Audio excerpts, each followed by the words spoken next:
छत्तीसगढ़ की मंत्री लक्ष्मी राजवाड़े ने बीएसटीवी से खास बातचीत की है। नारी शक्ति वंदन अधिनियम को लेकर उन्होंने चर्चा की है। बिल गिरने को लेकर विपक्ष पर उन्होंने निशाना साधा है। विपक्ष की तुष्टीकरण की राजनीति से उजागर होती है। महिलाएं सशक्त हो, विपक्ष ऐसा नहीं चाहता। विपक्ष ने महिलाओं के उत्साह को खत्म किया है, ऐसा उन्होंने कहा है। तो क्या कुछ बातचीत में उन्होंने कहा है, वो आपको सुनवा देते हैं। लोकसभा में नारी शक्ति वंदन अधिनियम गिरने को लेकर के प्रदेश में सियासत तेज है। एक और विपक्ष परिसीमन और इसके साथ साथ जनगणना का तर्क रख रहा है, वहीं भारतीय जनता पार्टी इसे विपक्ष की ओछी सोच बता रही है। हमारे साथ मंत्री लक्ष्मी राजवाड़े जी मौजूद हैं। कैसे देखते हैं कल, क्योंकि बहस काफी हुई और ये जो अधिनियम था पूरी महिलाओं की आज थी पूरे देश भर की कि अब उन्हें आरक्षण मिलने आ जाता है। देखिए, कहीं ना कहीं प्रदेश में देश में उत्साह का माहौल था कि नारी शक्ति वंदन अधिनियम आएगा तो महिलाओं को भागीदारी ही नहीं, नेतृत्व करने का अवसर प्रदान होगा। ये उत्सव महिलाओं के बीच में था, अनेक कार्यक्रम किए गए। महिलाओं में जो उत्साह हमने देखा है कि 33% आरक्षण महिलाओं को मिलेगा तो कहीं ना कहीं नेतृत्व हमको करने का अवसर प्रदान होगा। आज लेकिन कल के डेट पे हम ये सोच रहे थे कि कल स्वर्णिम अक्षरों में लिखा जाएगा कि नारी शक्ति वंदन अधिनियम का जो संशोधन है वो पारित होगा, लेकिन पहले जैसे अटकते रहे हैं, पहले जैसे विपक्ष टाल मटोल करते रहे हैं, सेम वैसे ही हुआ कि नारी शक्ति वंदन अधिनियम के लिए किसी न किसी प्रकार से रोड़ा उत्पन्न करके इसको स्थगित ही किया। कहीं ना कहीं जो वोट मिलना था 1/2 वो नहीं मिल पाया।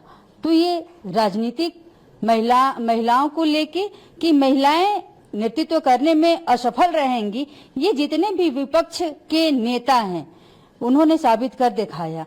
लेकिन इस बात पे भी ध्यान रहे कि महिलाएं उसका जवाब आने वाले समय में देने वाली हैं। जी, कांग्रेस ही वही पार्टी थी जो जनगणना की बात किया करती थी, महिलाओं के लिए आरक्षण की बात करती थी, लेकिन जब ये चीजें हो रही है धरातल पर तो उसका विरोध क्यों कर रही है? कैसी मानसिकता होगी कांग्रेस की? तुष्टीकरण की राजनीति करने का एक उनके अंदर कला है। महिला विरोधी पार्टी है। जब हम महिलाओं की बात करते हैं, ऐसा नहीं कि हमारे भारतीय जनता पार्टी में ही महिलाएं हैं।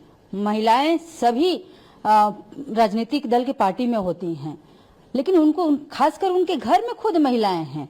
अगर 33% आरक्षण का समर्थन करते तो खुले मन के साथ करते, एक उत्साह के साथ करते कि काफी लंबे वर्षों से प्रयास, 3 दशकों से प्रयास हम कर रहे हैं लेकिन नहीं हो रहा है, तो इसका तो समर्थन हर सांसदों को करना चाहिए था, विपक्ष के सांसदों को करना चाहिए था, समर्थन करना चाहिए था। जी, एक आखिरी सवाल, भाजपा इसका कैसे विरोध करेगी? भारतीय जनता पार्टी सबका साथ, सबका विश्वास, सबका प्रयास और सबका साथ के ध्येय को लेकर चलता है। आज भारतीय जनता पार्टी नहीं, हर वो महिला इसका विरोध करेगी जो महिलाओं के नेतृत्व पे प्रश्न चिन्ह उठाए हैं।